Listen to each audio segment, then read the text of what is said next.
Let me show you my sketchbook. First, let me just say that I'm reading this book, and I also love the color of this book. And this is my game plan for today. And here's my color palette that I'm thinking of using.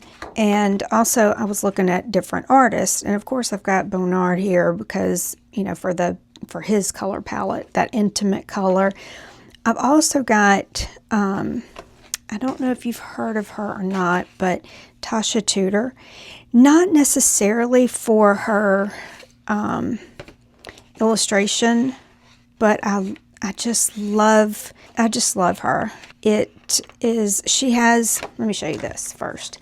She has this cookbook. Let me tell you, I have cooked so much out of this cookbook.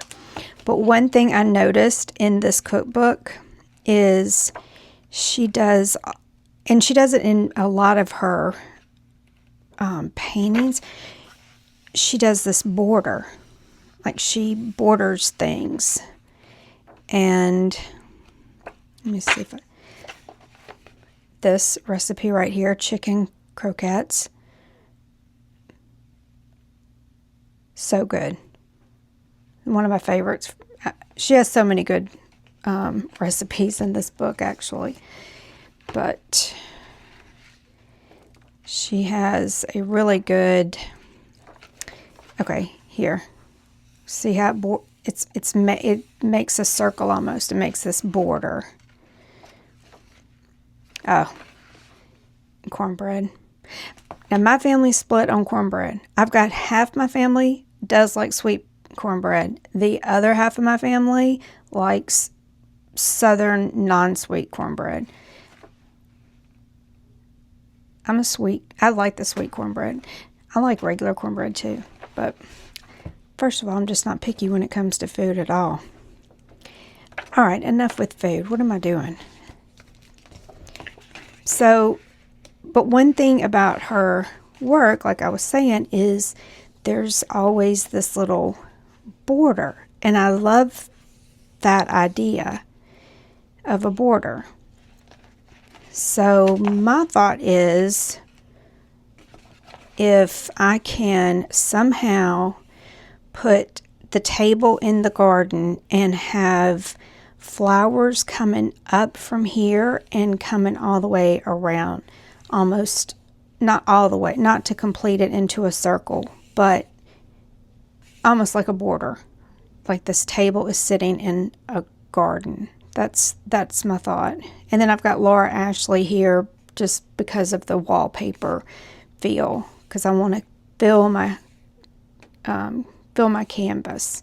But Tasha Tudor was such an interesting character. I don't know if you've read about her, but she liked to live her life as if it was in the 1800s. I don't know. She's just interesting. Like all these recipes are from Corgi Cottage. And it's just filled with so many unique little illustrations to go with her cookbook. But this ABC book inspired me. I have this old address ABC book, and I thought, you know what would be fun is on the days I can't think of anything to paint on those mornings, how about I just find something that starts with an A in my kitchen or wherever I'm at, and I'll just paint A's. I have a little alligator statue thing. Not a statue, but you know, a little trinket. So I painted the alligator. I just kept turning it. A is for alligator. I did Anna. I did a bird. This is my banana vase. A book. Anyway, this is what I'm doing in this little sketchbook. Back to my afternoon with Jane Austen. So I also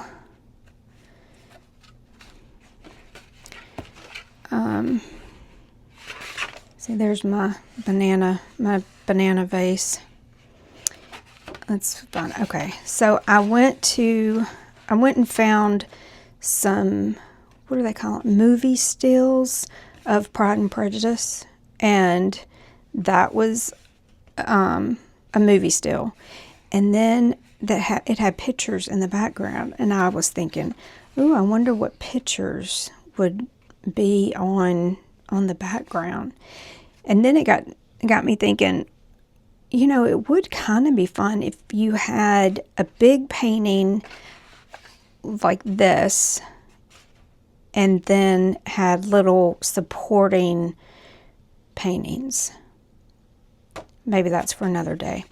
Today, I'm focused in on a still life because I have new flowers and I want to paint them. So, all right, that's just pretty much my thoughts on that. These are the colors I'm using, but you use what you have. These are some transparent colors. I love this color right here. I cannot mix. I've tried and it just doesn't turn out as pretty as this green gold. Also, this turquoise makes a really pretty color. And the teal definitely could mix that. And then the dioxazine purple is a great mixing color. So that is pretty much everything. Raw umber, burnt umber. These are kind of where I'm headed. This is my still life. These flowers, like this red, I'm gonna alter these colors. I'm mainly using this, like I love those dots, like that circular pattern. So I'm more looking at it for reference of shape than color, realistic color. And my idea is I want flowers, maybe this table is sitting in a flower garden. Because we know the background is going to be a garden, I'm establishing all my greens. I'm not using any white in these colors, just the pure color on the canvas. I'm loosely sketching in my objects. My book is a green color and I'm using the transparent Viridian green to sketch that book in. The yellow flowers on the table are simple abstract shapes at this point.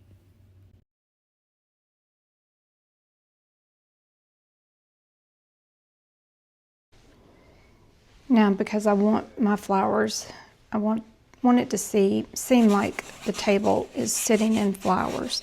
But again, this is just our abstract place where we are putting colors in and creating just some colors in the background.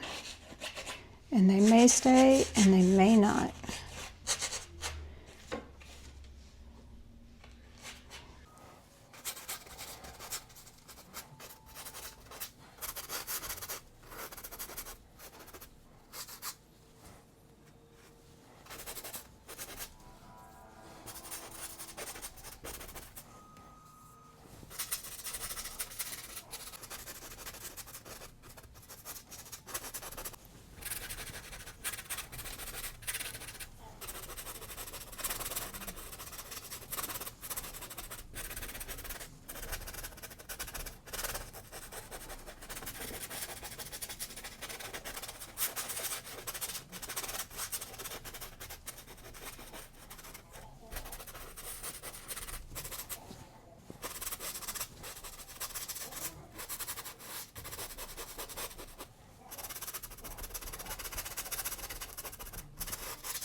I know the book is this turquoise green.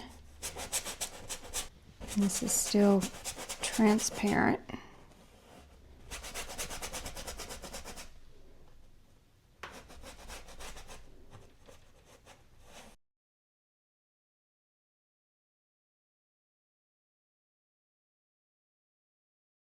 My table, eventually I want more of a peachy color, so I'm gonna put this orange color down.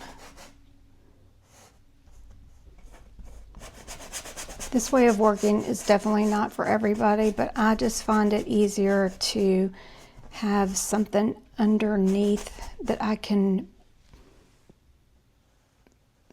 work from. Just kind of a mess to bring back.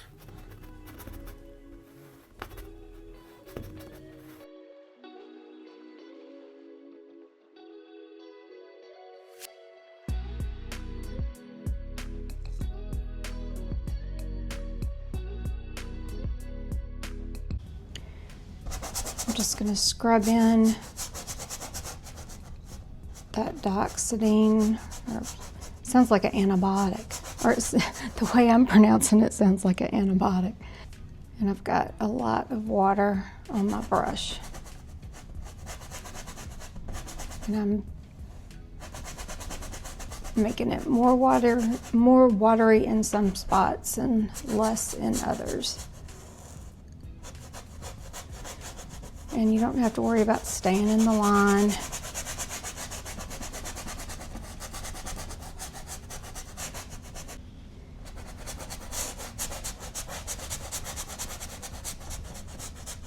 So here is our messy beginning, but we've established colors, placement,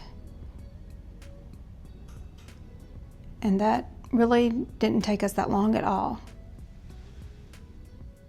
Okay, so this is not real professional. I love these like little cheap brushes, and I'm going to go ahead and just establish some of my flowers with this cheap brush. It really gives good texture. I don't know, I just like these. Now I'm blocking in some of these. You know what? I don't know, maybe that looks like a sunflower. Maybe I'll keep it like that. That's the thing when you do an abstract underneath, sometimes it turns into something different. We'll just have to see where it takes us. It's like I have a plan, but I don't have a plan. But what I was gonna say with these yellow flowers is I start off with dark yellows, and then I can go back with brighter yellows.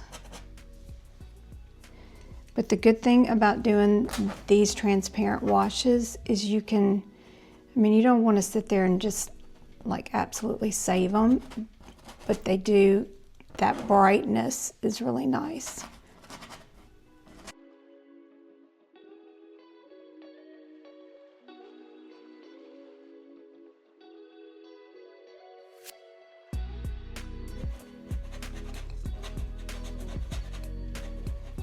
And the orange works nice with that teal color.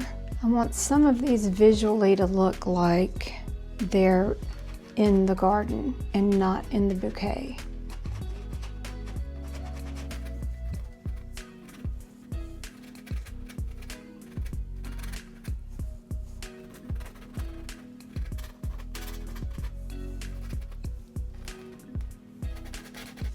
Now I've switched to a smaller size because you don't want all the same size marks.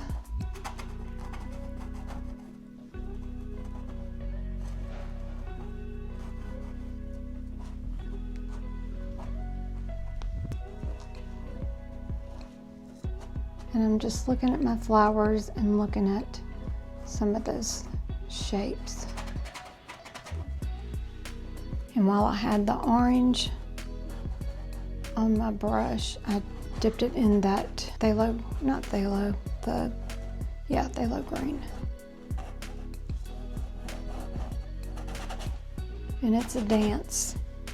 You just work all over your paper. Your canvas.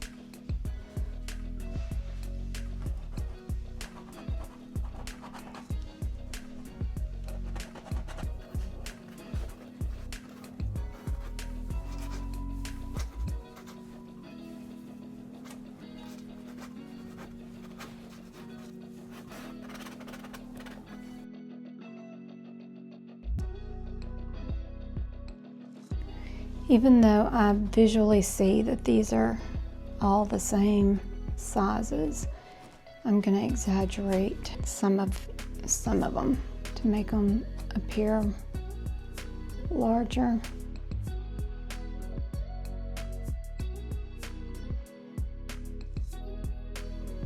And then some maybe smaller.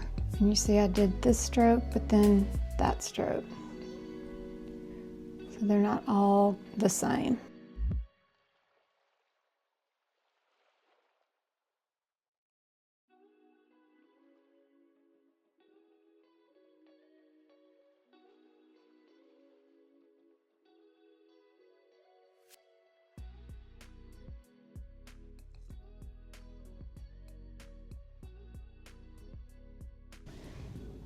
And they've got these little green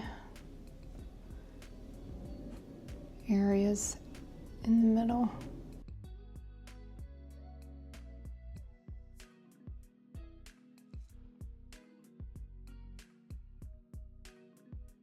And there are these bulb looking things.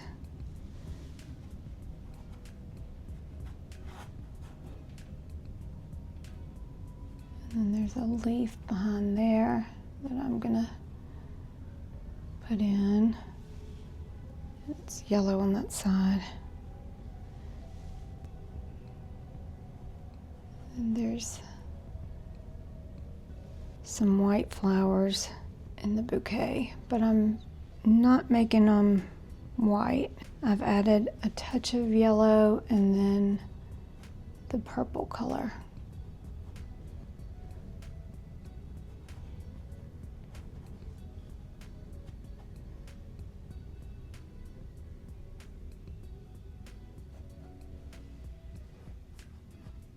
And let me show you one thing. This orange has white in it, okay? This orange, let's see, this orange, I've lightened with yellow. Can you see the difference?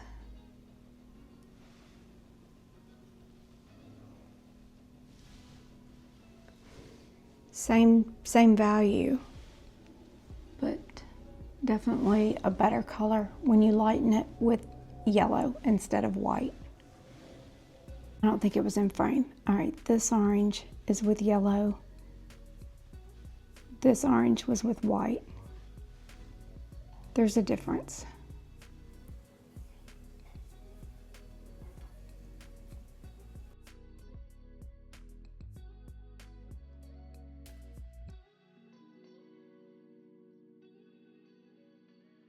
To make these yellow flowers stand out a little more, I'm gonna just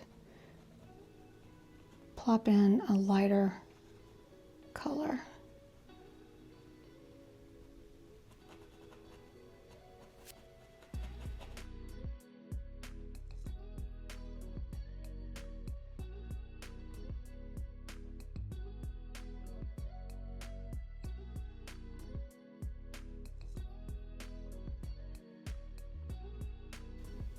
And same thing with this green. Lighten it with your yellow and not your white.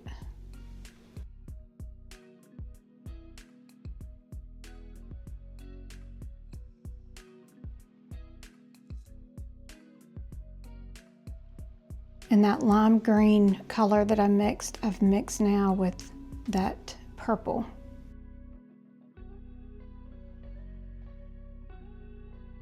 And that's too much of a dot. Now I'm just putting in this shape of this flower with this dark, and then we'll go back over it.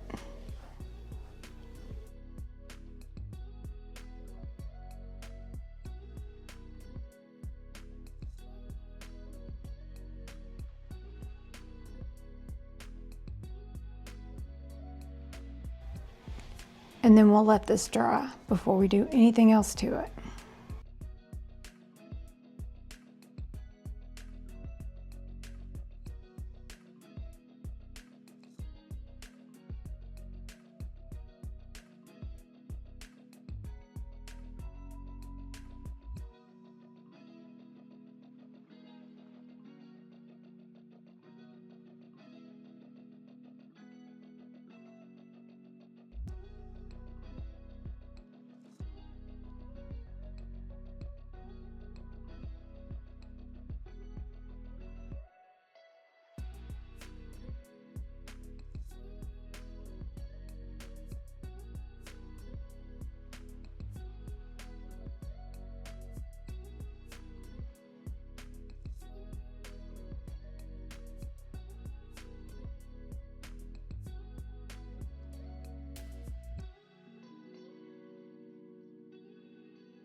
This is basically almost all the colors in one. Just the mud color.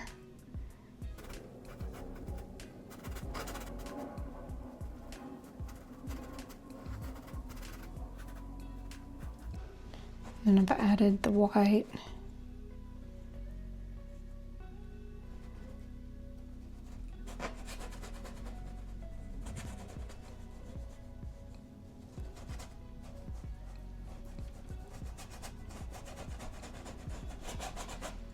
And I'm mixing on my canvas.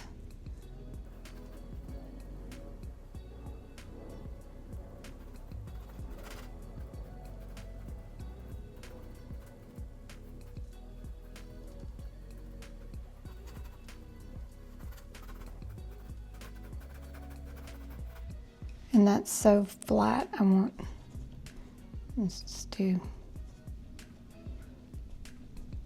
that.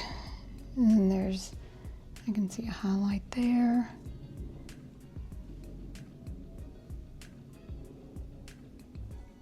There's one there.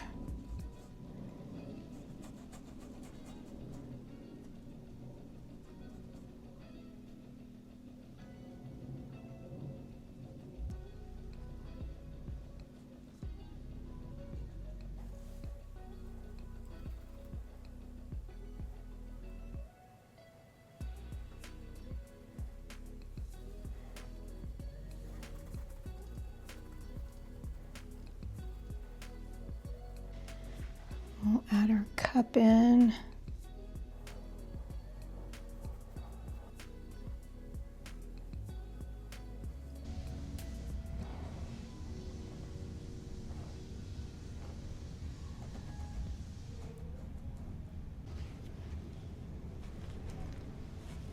I'm going to plop down a darker color than maybe ultimately I'm going to go.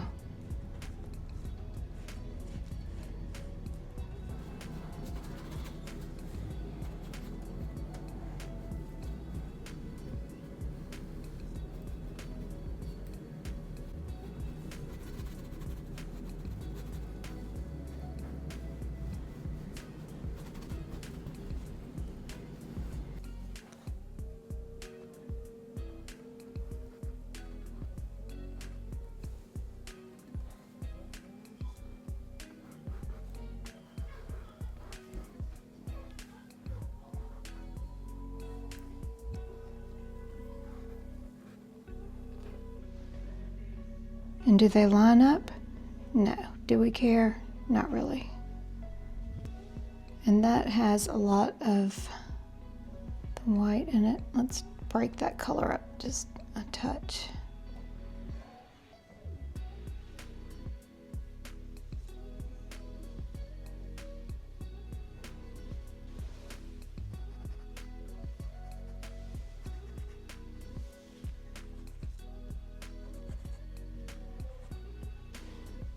I'm going to establish some darks around these lights, and it'll make them pop a little more.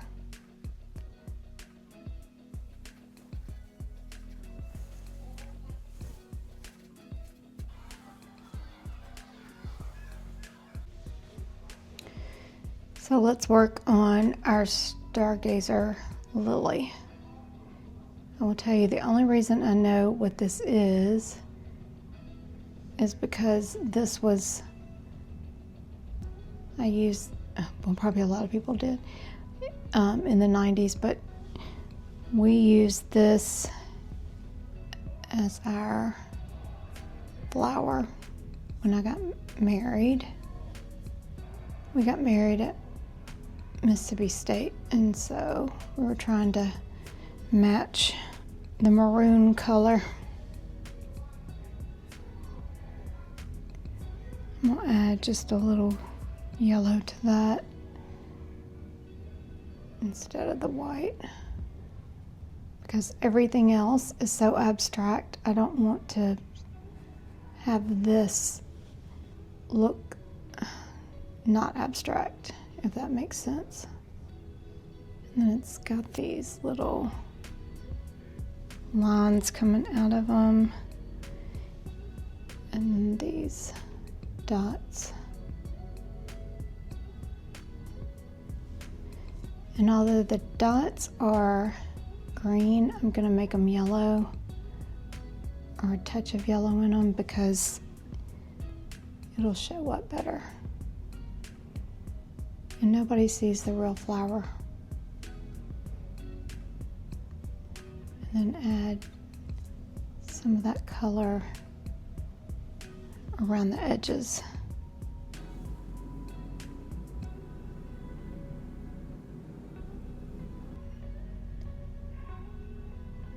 I always like to do like a surprise color, and I've got a fluorescent pink on my brush, and this was not on the original palette, so it really doesn't harmonize with my palette.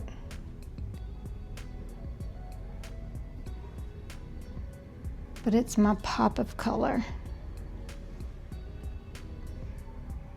And I don't want to do too much of that fluorescent pink, but it's so tempting because it's so pretty.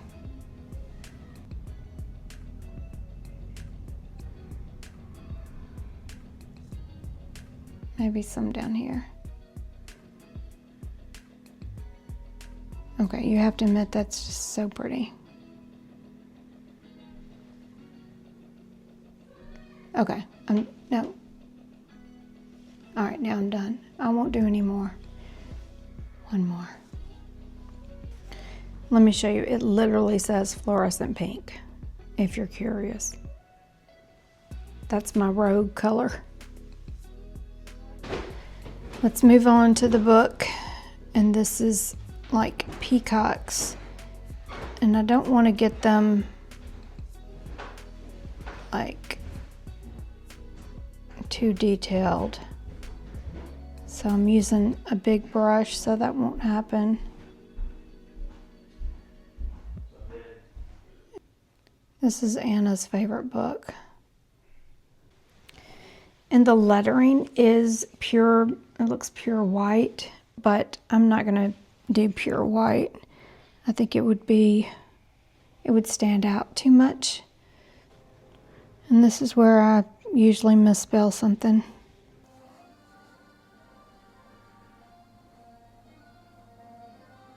Oh my gosh, I almost put a D.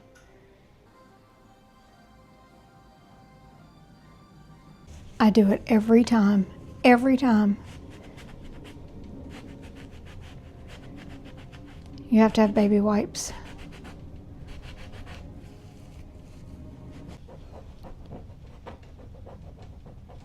Let me scrub in some of that Viridian. All right, this time I'm actually looking at my letters.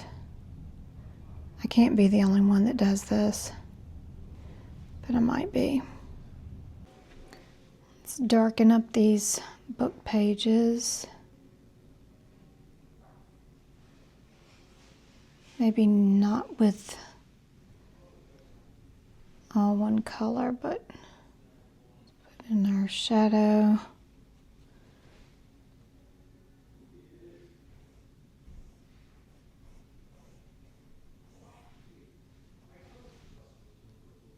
And now we can continue with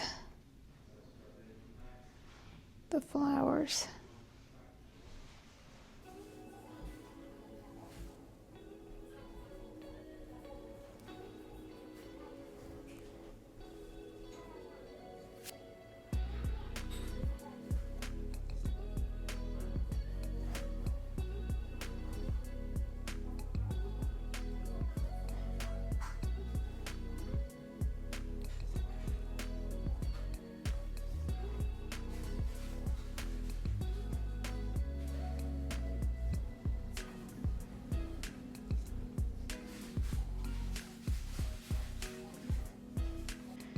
Now let's do some highlights on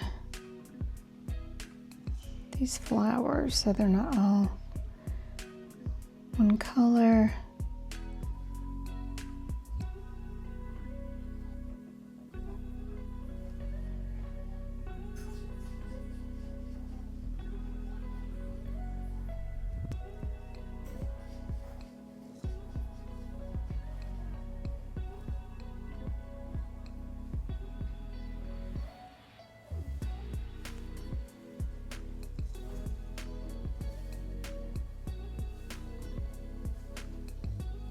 And where these dots are, let's get rid of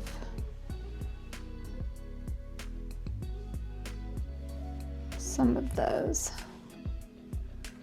so they're not all the same. Like right there.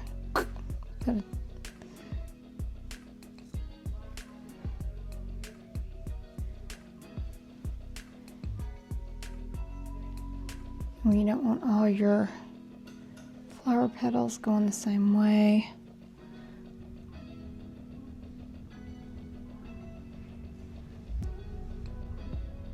See how those are going the same way? We'll cut that, and we'll cut that one. Okay, so in the bouquet, let's see what color. It has this rose, and I'm not going to fill it in, I'm just, let's add just a little bit of that color down here so it's not so, you know, flat. And there's these little dots in here. I think this leaf needs to be bigger. Add some light to it. I'm trying to make this picture stand out, so I'm putting a darker color around it.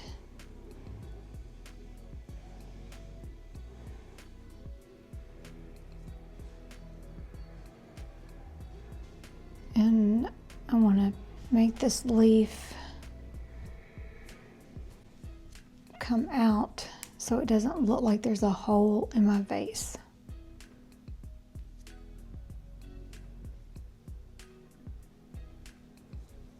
Let's turn our leaf in like that. Maybe that kind of helps. I'm going to put a little pattern on here, maybe little violets. This is where I'm gonna leave her for today. I hope this gave you some inspiration or ideas.